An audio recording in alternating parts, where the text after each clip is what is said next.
Man, I wasn't going to make this video, and I wasn't going to make a video talking about last night's game 2 from Minnesota and OKC at all. But I was at the barber shop talking to my barber, and I started hearing myself speak, and I was recognizing that I have become a real, true, tried and true hater of the Oklahoma City Thunder, man. First of all, congratulations to Shai Gilgeous-Alexander on winning the MVP. I don't think we've talked about this since the news came out, but congratulations to him. And everything like that. It was a well-deserved MVP. I like whether you think it should have been him or Jokic that won it. I don't think. I think you're delusional or you're just a plain out hater if you don't believe that Shai was at least deserving of the award. But dog, all season and going into even last season and everything like that, I was one of those people saying, I don't think the Thunder are ready yet. I don't trust them yet as much as I trust a team like Boston or whatever, blah, blah, blah, to win the championship. And I was hating on them a little bit. I wouldn't necessarily call it hating. It was more like I was kind of critical of them. But then I was talking in the barbershop today, and I realized I am a bit of a hater of Shai Gilgeous-Alexander and the OKC Thunder, and I don't really know why that is.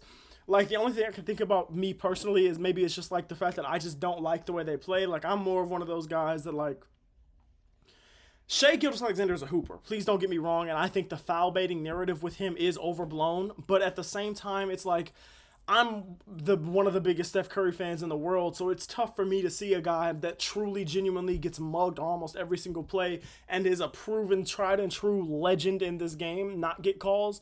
When I see somebody like Shai not even get touched and they have to go to review just for them to say, oh yeah, he literally didn't even get touched. That wasn't a foul at all. We're just calling stuff because he's falling to the ground.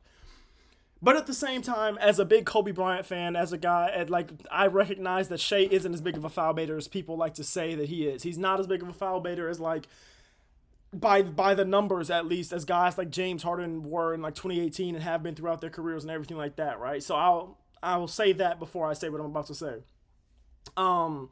And now that I've gotten through that wall of hating them, even though I still don't like watching the Thunder play and I still am not the biggest fan of this Thunder team, I can admit that I am wrong. This is the team that's probably winning the championship. And I've known it for a while. I low-key think that Game 7 versus Denver is what really told me they were going to win the championship. Once they did that, my mind knew logically they were probably going to win the championship, but my heart didn't want that to happen, and I still do believe, or at least I truly, genuinely, without hate, did believe going into this series that Minnesota was going to be a much tougher test for them than they have proven to be through these first 2 games. And I truly did believe that, that wasn't hate. That wasn't Anthony Edwards bias driven. That wasn't hate driven, or at least not in my mind. That was a genuine thing where I looked at the Timberwolves and I thought, there is no team outside of maybe the Clippers that matches up better with this OKC team out west. That's just how I felt about it. But looking at these teams out east, and I'm excited for Pacers Knicks game 2 tonight, and looking at the Minnesota Timberwolves, who are now down 2-0 and have been blown out by 15 plus points in both games, and we'll talk a little bit about game 2 in a second. I see, the more and more I watch the Thunder, the more and more I start to realize, yeah, they're just the best team. There's not much we can do. There's not much I can say. There's not much that can happen. I think they are just the best team, and I do think they're going to win the championship. And while I do, like I said, I think Minnesota has a chance, and whichever one of these teams comes out of this Eastern Conference Finals series has a chance, for sure. Because you don't make it to the finals and then have absolutely no chance at all. It damn near doesn't happen ever. Almost never. Especially versus a team that's kind of unproven still. You know what I'm saying? It damn near doesn't happen. But at the same time, it's just it's not that I don't want it to happen, because I think winning, a small market like OKC winning is a good thing. I think this being the first championship brought to OKC since they've been the Thunder, and since the Sonics won it in 76 or something, 78, something like that. I think that's really good for the sport, and I'm really happy for OKC Thunder fans. As a guy that's from Missouri, which is obviously close to Oklahoma, bordering state to Oklahoma, I'm happy for them. There are certain players on the roster I'm happy for. I'm super happy to see Alex Caruso get another ring, and things of that nature. But at the same time, it's just, I'm not the biggest fan of this team, and I'll be the first one to admit that I've been hating on him, man. I don't like the way Lou Dort plays. But then I think that Lou Dort is able to defend in ways that a lot of other players aren't able to. But then I started looking at my fandom, and I'm like, okay, I'm not a Warriors fan, but I'm a huge Steph Curry fan. And I look at his teammates, and I'm like, I don't think there's an NBA player that has been given more leeway, more leniency than Draymond Green. So it's if I can, you know what I'm saying? And I was talking to my barber about this. I was like, I think when it comes to guys like Luka, who I hate because of his, not hate, but who I dislike a lot of times because of his complaining and his just whining towards the officials and his defensive effort, or when it comes to a guy like Rudy Gobert, who I dislike because I just believe he's overrated. He's an overrated player, and I do not believe he offers you damn near anything offensively. Or when it comes to a guy like Draymond, what I've recognized is the reason that I don't care as much about hating on those players or just not watching those teams at all is because I love guys like LeBron so much, or Steph Curry so much, or Anthony Edwards so much. And even with like the Celtics, like I'm not a big Celtics hater because I like Jason Tatum, right? So I think that's what it is. It's like on this team, the hate for me is more kind of out there. I'm more like I'm more openly saying that I dislike this team and the way that they play because of the fact that they don't have the guy that I really like that overwhelms my dislike for another player on the team. They don't have a guy that I love like a Steph Curry, like an Anthony Edwards, like a Jason Tatum, like a LeBron James. Whereas Shea is just as good as pretty much any one of those guys in the league, at least at this point right now in their careers. Better than some of them, like obviously, at this point in their careers.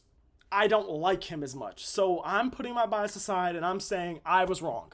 I have been underestimating the Thunder. I have been hating on the Thunder. I have been biased against the Thunder and biased to say that they're going to lose and everything like that. And I just think that the more and more I watch them, the more and more I start to accept the truth that's been sitting in my face all season, which is that this team is just the best team in the league. And there's nothing you can do about it. While I still do have concerns about their shooting, or some of their role players, how they're going to show up in big moments and everything like that. I still have questions about the youth and everything like that. We're getting to the point now where it would be me being bad at this YouTube thing. It would be me being a bad analyst. It would be me being bad at this thing that I want to become my job. It would be me being bad at that to just continue hating on this team and continue being all mad at the Timberwolves for losing 2 games rather than praising the Thunder for how they've won these 2 games. So speaking of these 2 games, let's go to game 2. The first thing I want to say here, Dante DiVincenzo, you saved yourself just a little bit. Even though you didn't have a good game, you saved yourself just a little bit because at least you hit more than one shot. Nickeil Alexander-Walker, you saved yourself. Naz Reid, let me just say, Minnesota's bench saved himself just a wee touch. Anthony Edwards, you had a much better game than you had in game 1. Jaden McDaniels, the push on Shea was nuts. But you had a much better game than you had in game 1. Big shout out to Casey Wallace. Big shout out to Alex Caruso. Shout out to Lou Dort. J-Dub, phenomenal game. Chet, phenomenal game. Shea, phenomenal game. When you have all 3 of those guys hooping in the same game, you're not going to beat this team. But I don't care who you are. You're not going to beat this team. But then I go and I was looking and I was like, you know who didn't do a damn thing in this game? Julius Randle. Buddy, you finished with 6 points. You scored 20 in the first half of game 1, and you came out here, and in the second half you scored 10. So you finished with I think 30 points. I might be misconstruing the amount that you finished with in the second half, but I'm pretty sure you had 30 points in game 1. You came out here and shot 2 for 11 and had 6 points. Oh my goodness. At least you put up more shots than somebody like Mike Conley, who hasn't given you a damn thing this series, or Rudy Gobert, who's damn near not giving you much this series at all, or at least you put up more shots than you didn't put up the 5th amount of shots on the team. So at least but like 11 shots, gang, that's not enough.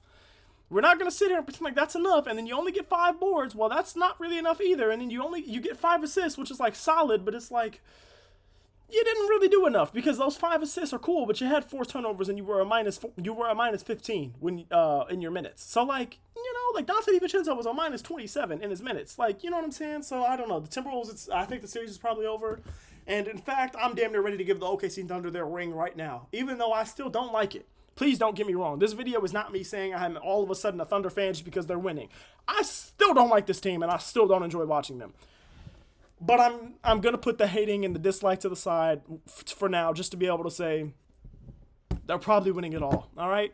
I love y'all. I appreciate y'all. Thank you for watching. All glory to God as always. Excited for game 2 tonight. You'll get a recap of that. Yeah, man. Love y'all. Thank you for watching. All right? Peace out.